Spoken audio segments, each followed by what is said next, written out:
Today you will get to see the real thing, a real Greek trilogy, the Oresteia, the masterwork of Aeschylus.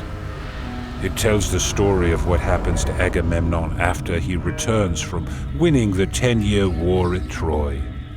His beautiful wife, Clytemnestra, Helen's sister, is waiting for him with every outward sign of affection and longing. She is the perfect wife, even slaughtering a suckling pig in accordance with the custom to bring favor with the gods. She is longing for his return, to get him naked and alone in their private bath to, well, anoint his naked body. Now I should mention, the original audience didn't give a damn about Agamemnon.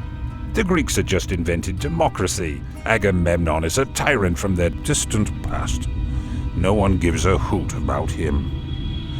The only reason the audience, and you, should pay any attention to Agamemnon is because he is a metaphor for the fragile democracy. For you see, everything in Greek drama is pregnant with meaning. The chorus of old men hope that Clytemnestra has forgiven Agamemnon for past violence. They tell the backstory of how war requires depravity, using an analogy of two eagles and a pregnant hare. A messenger arrives with news of Agamemnon's approach. Soon he will be home, and she will have her way with him. 10 years of pent-up yearning. She wants everything to be perfect. Look, she is laying out the original red carpet for him. An ocean of sacred peplos garments. Priceless. Profane. The central action of the drama is the debate or agon between them. Reasoned argumentation is at the heart of every Greek drama. Will she convince him to walk out on this profanity? Oh, yes. But in her haste to have her way with her husband, Clytemnestra has not forgotten her husband's concubine. No, she pops back out to invite Cassandra to join them at the altar. The beautiful daughter of King Priam, now Agamemnon's sex slave, has the gift of foresight. She knows they walk to their doom, but no one comprehends her words. Agamemnon is soon crying out, and Clytemnestra rolls out on the ekuklema to gloat over his body, and that of Cassandra. It is now that we learn that Clytemnestra has not been chaste at all, and in fact she boasts of enjoying years of adultery with her lover Aegisthus, her husband's enemy. And in a breathtaking scene, this power couple assert that they will now rule in Argos as king and queen, and anyone who objects will soon be brought to heel with a heavy yoke about their neck. So ends the first of the 3 plays of the Oresteia. The second play begins unexpectedly in a cemetery.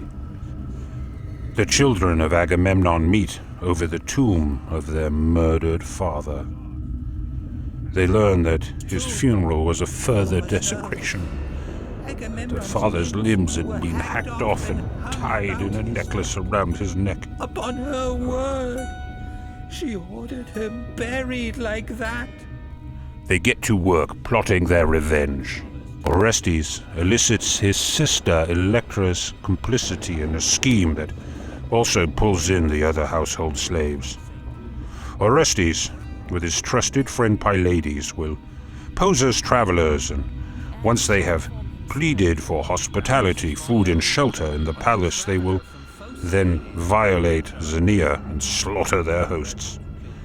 It is a heinous plan, but it works. And after a little trepidation before slitting his own mother's throat, Pylades speaks up for the first time, and Orestes commits matricide. Have a fair chance of happiness. The ekuklema wheels out once more. But this time things are different. Instead of gloating, and Orestes asserting that he will now become king and master of his inheritance, he reels from psychosis and runs off stage.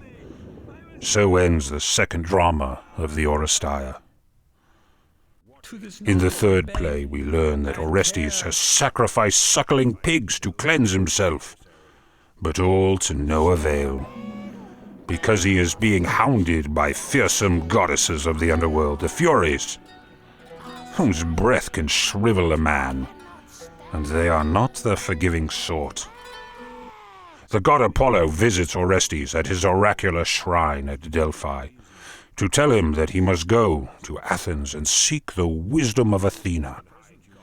Apollo casts a sleeping spell upon the Furies to give Orestes a head start, but Clytemnestra, too strong a leading lady to lie still even in death, comes back from the underworld to whip the Furies up for blood and vengeance.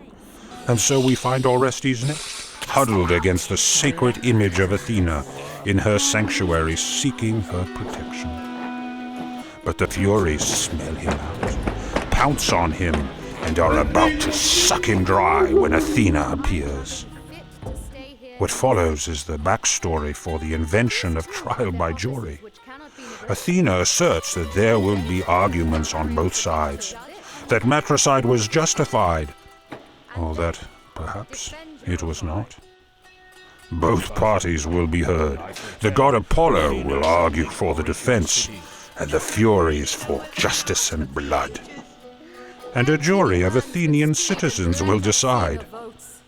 It's a nail-biter to the end. But Athena casts the deciding vote for acquittal, and so all is forgiven.